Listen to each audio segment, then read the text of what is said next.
Hello there, good evening, and thanks so much for tuning into this special edition of Smart Markets with me, Taneia Bhardwaj. It's been yet another day for the record books for our market, with the Nifty today even topping 9,500 for the first time ever. The SENSEX not far behind, surging a good 260 points, also finding itself in uncharted territory. The index today, remember, has ended well above 30,500. It was yet another record closing high for both the banking and mid-cap index as well. And if you want to take it back in time, it was also on this day 3 years ago that Narendra Modi swept the country with a historic mandate. And what a journey it's really been for the market in the last 3 years. The Nifty, for one, moving from 7,300 to 9,500. And so over the next 30 minutes, we're going to step back, take stock of the 3 years gone by and look ahead at what's likely to shape the market dynamic. And for that, we've got a special panel lined up for you today.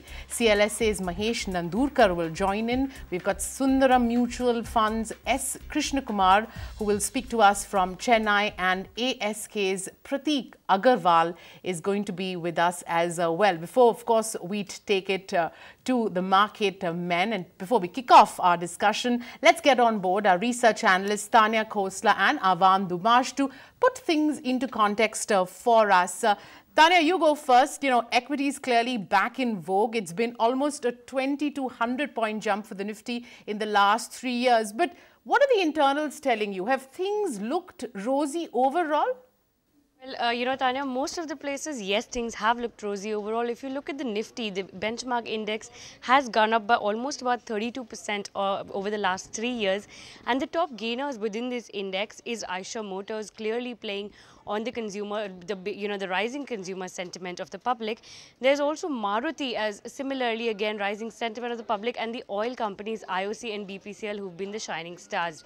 The newest entrant, Indiabulls Housing, has also gained almost 269%, so a very big jump up seen there as well. If you look at the other benchmark index, which is SENSEX, again it's up by almost 27%, and the top gainers again remains most of the consumption companies. If you look at it, it is Maruti, Asian Paints, there's HUL in that list, and there's HDFC Bank, which again retail oriented. So if you look at what the trends are showing us, it's basically obviously the consumption space which has gained from all the initiatives that Prime Minister Modi has put in place over the last 3 years. So let me take you to the broader markets as well. The mid-cap index is up a whopping 95%, and within those, the top gainers are Natco Pharma, Rajesh Exports, Jubilant Life, TVS Motors and SRF. SRF key to note because the agri demand has been very, very positive, and SRF is actually trading at its lifetime highs. If you look at the small cap index, again up over 80% on the last 3 years, and two star performers here that I'd like to point out. There's Indocount, which has gone up 18 times over the past 3 years, and there's also Aegis Logistics, which has again gained over 1,000%. So if you look at both of these companies, and if you would have invested, say, in either of these companies 3 years ago, well, the Modi wave would have definitely swept you over. Aegis Logistics in particular gaining after the GST announcement was made. Now, if you look at the flows as well, FIIs and DIIs both have pumped in a lot of money, both of them over 1 lakh crores into the equity markets. And even looking at sectoral indices, the top sectoral performer, of course, is auto stocks. As I already mentioned to you, we already saw the trends with Eicher gaining, with Maruti gaining, etc. So auto clearly the best performer, followed by banks and FMCG. So the consumption theme, all in all, completely in play. The worst performing, or rather the one that gained the least, is the metal stocks. Amongst those, the top losers are JSPL and SAIL, both of those because of the corporate governance issues as well as a large debt that both the companies have on their books. So clearly the markets have rewarded stories that deal with the consumption. They've also actually downgraded a lot in terms of those that are very high debt and are causing the NPL problems for the banks. Thank you so much for that. And from the looks of it, the good times are here to stay, because an Economic Times markets poll predicts that the Nifty could very well be at 10,000 by the time the year is done. Avan Dumash is joining in with the findings of that poll. Top money managers, Avan, giving a 7.5 stars to the Modi government. What's the verdict?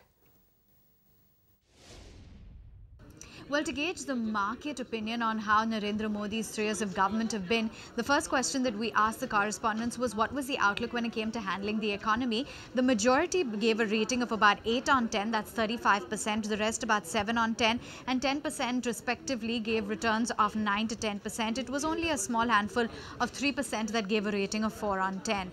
So clearly, the overall rating was about 7.5%. In terms of reform progress, has it been at the expected pace? And a thumping majority said yes, with only about 8 saying no.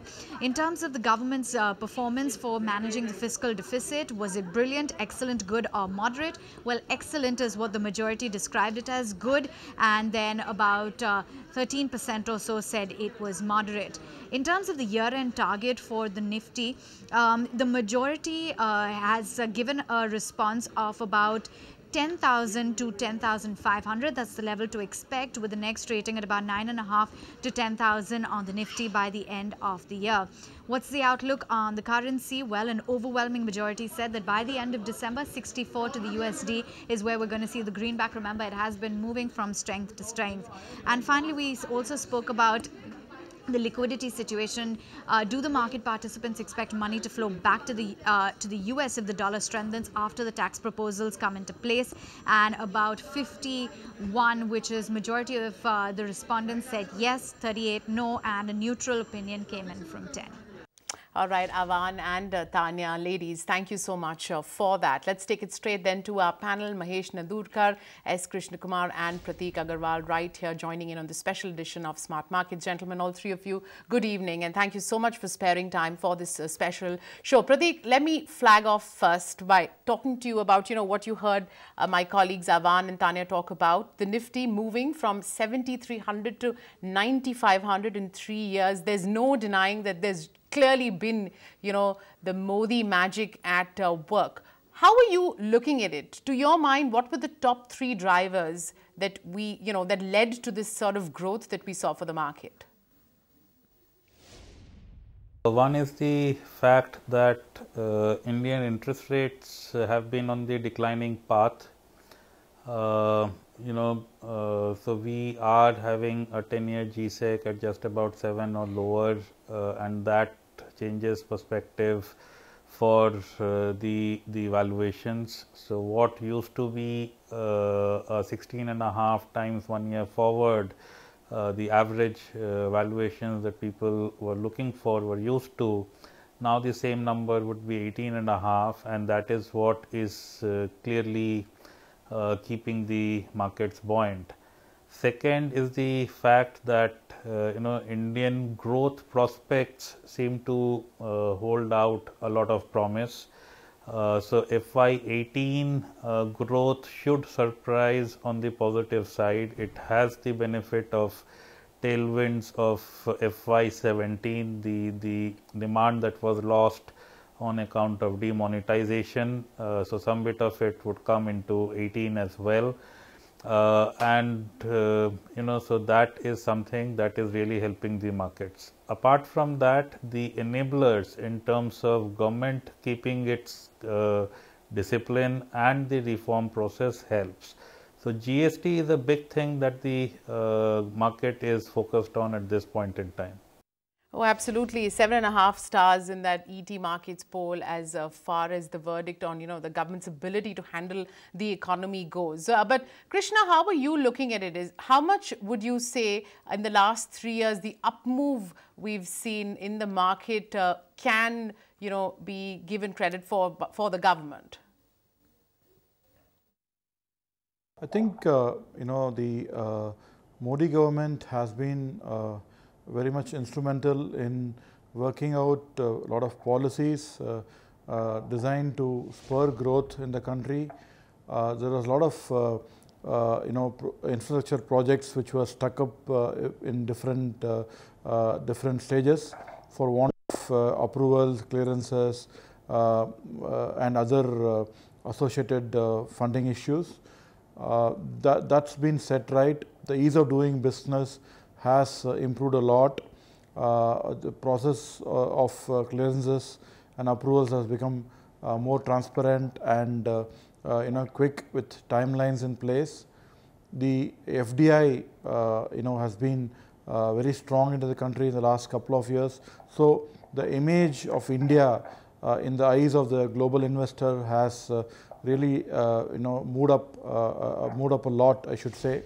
So that essentially drives a lot of money into the country, and the clear, focus on improving the fiscal issues, reducing the fiscal deficit, addressing the current account deficits, and clearly trying to bring down inflation with the iron fist has been hallmarks of the management of the economy.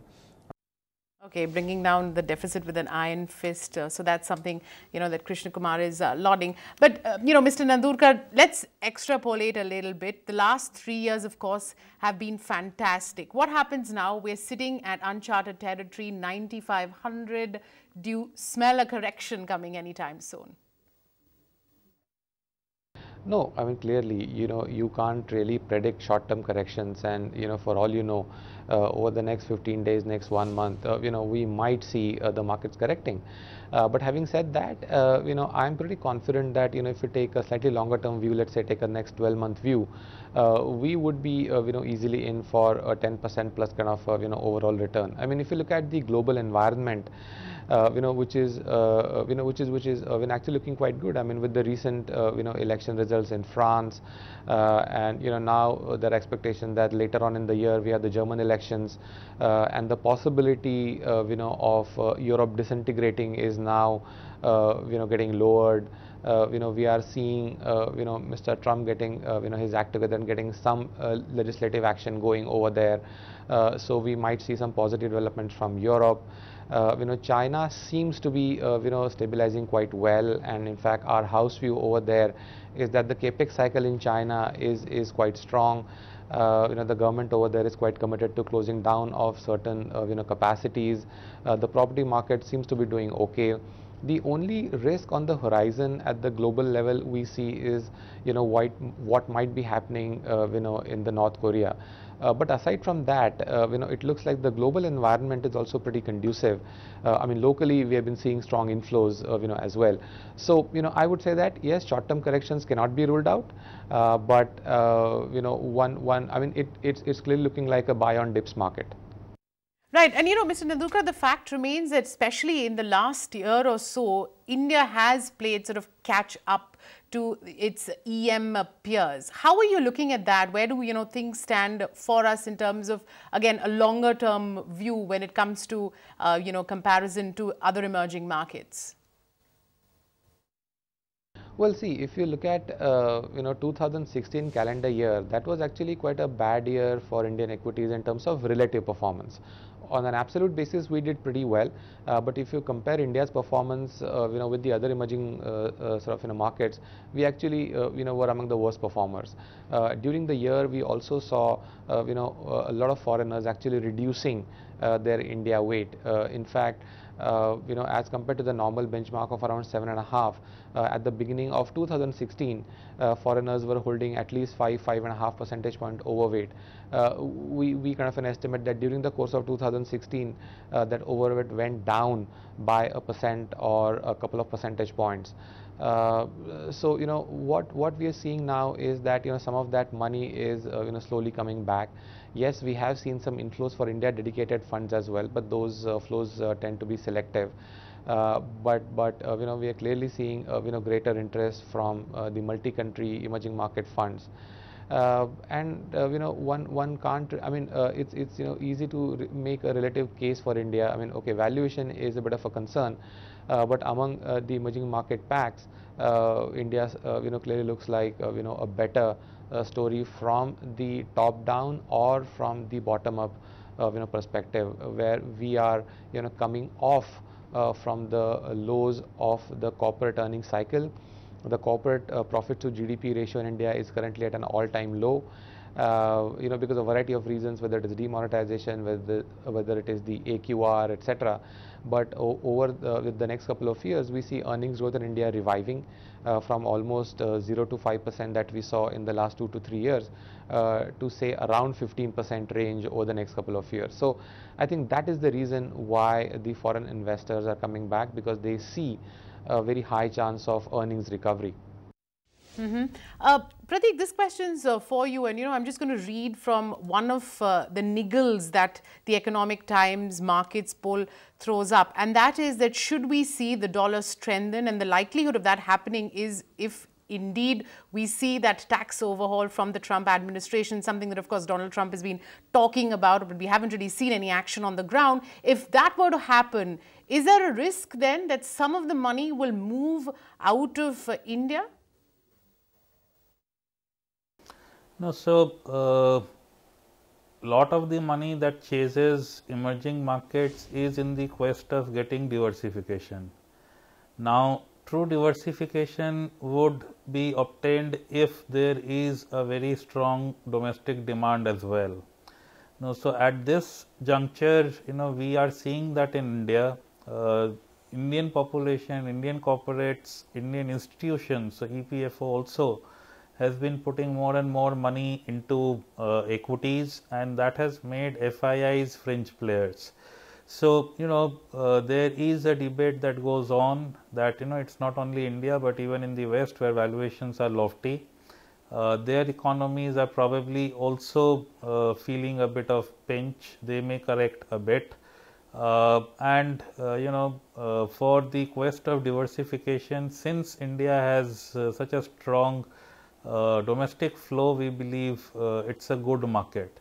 So we don't expect any large numbers from FIIs. This is a year wherein interest rates go up, other markets look more interesting. But yes, amongst emerging markets, India stands out. It is less commodity focused, more service focused, and has a more balanced economy than most other emerging markets as of now. So you're not all that worried about the dollar strength because you're saying that even some of the developed markets are looking expensive. Krishna Kumar, let's talk about the domestic investors, which have clearly now become a backbone. And in fact, if one thing that stands out in the last 3 years under the government is the return of the retail investor. You've seen inflows of some 1 lakh crore rupees, which doesn't compare so badly, and most of it has actually come into, mutual funds like Sundaram does, manage. What do you see is the kind of flows now that you will be looking at, given the Nifty is at a lifetime high of 9,500? Will the interest continue? The domestic investor has come back very strongly into equities, particularly equity mutual funds.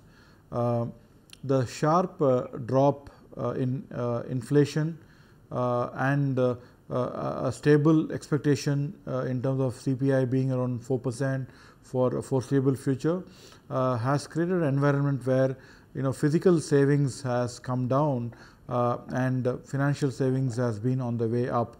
Within that, I think with low interest rates, equity assets return quite a healthy tax-free return of 12 to 15% CAGR and have found a lot of favor. That is why we see that the mutual funds have seen the SIP book building from less than 1,000 crores 3-4 years back to about 4,200 crores at this point in time, and we do see that investing is becoming a lot more of a habit into equities, and that's a very positive sign. We believe that as long as the economy is continuing to grow at about 7-8%, we would be seeing good earnings growth of about 15 to 20%, reflecting in again markets moving by similar amounts. So we do believe that 15% kind of a long-term equity return over the next 5 years is something that an investor would be very comfortable with on a post-tax basis, and hence we believe that in Indian equity mutual funds will continue to see a lot of flows in the next many years to come. On the FII front, I think on an average, we do believe that about $12 to $15 billion of flows would be a broad expectation. There would be years when there could be a little higher or lower depending upon the risk trade and the relative performance of DMs versus EMs, etc. But I think India as an economy stands out for the global investor, being led by a pro-reformist and a very strong-willed Prime Minister with clear improvement in the economy. Yeah. Right. Prateek, let's talk about the fact that there is no stopping this forward march that we've seen for our markets. But the other fact that remains and somehow seems to have been veiled is that momentum is continuing to trump valuations, and you aren't really seeing any meaningful earnings recovery. Okay, for now, the market is sort of choosing to ignore it. But for FY18, would you say that things will look up materially? So, to our sense, Q1 itself should show earnings recovery. Earlier, we were anticipating Q1 to be a tad on the weaker side, but we are surprised by the strength of the economy. The quick numbers that one gets in terms of auto sales, two-wheeler retail sales, cement prices have all been positive. And I think that is really helping sentiment. Rains, which were a bit doubtful earlier on, I think more recently we are getting better predictions. The monsoons have already onset. So my sense is if they are good on the southern part of the country, we should be okay as an economy. So Q1 itself, one should expect to see YOY growth. Q2 onwards, you start to get inventory rebuild into the system. That helps numbers. And Q3 and Q4, apart from these, you have the benefit of an extremely low base. So our sense is FY18 numbers could surprise on the positive side. I think the range that we are working with today is between 18 and 20% growth over FY17. For India specific businesses on profits, we believe there is a chance that India ing surprises. Right. Gentlemen, I have time for just one last question. And, Krishna, I want to direct it to you. And this one's about the rupee, because interestingly, while many believe that we're going to see the rupee continuing to appreciate, the ET market poll is pegging the rupee at about 66. At least the majority of the pollsters are saying that by the end of the year, we will see the rupee at 66. The fact is that the rupee appreciation has meant a knock for, IT and pharma, which many now are arguing look a little well valued. Do you have any interest in those areas? We had a fair share of inflows on the dollar in the last couple of months, and probably RBI was not, not coming in to shore up the dollar, given the fact that the domestic markets were already awash with liquidity. So we had a fair bit of appreciation that came through. However, with the economic growth picking up and imports picking up in the next 1 year, we do see that rupee will go back towards 67, 68 in the next 6 to 8 months. So we do not see rupee staying below 65 for long at this point in time. As far as exporters are concerned, definitely global growth and particularly in consumption is going to help Indian companies which have been beneficiaries of that. Also, many of the manufactured products are being sold into global supply chains, and hence we believe that India will stand to benefit from the global pickup in growth. So we do believe that the exporters will benefit in the medium term. On IT and pharma, I think there are specifically sector headwinds which have been impacting sector, and we have been underweight that space for some time. We do believe in the next 6 months things would look better, and these sectors have good cash flow support. So at some reasonable valuation, we would see interest coming back into the sector in the next 6 to 12 months. All right, gentlemen, with that, we'll have to say thank you to each one of you for joining in on this special edition of Smart Markets. We really appreciate you sparing your time. With that completely timed out, thank you so much for watching. Do stay tuned, though. Up next, exclusive with HDFC Bank Honcho Aditya Puri.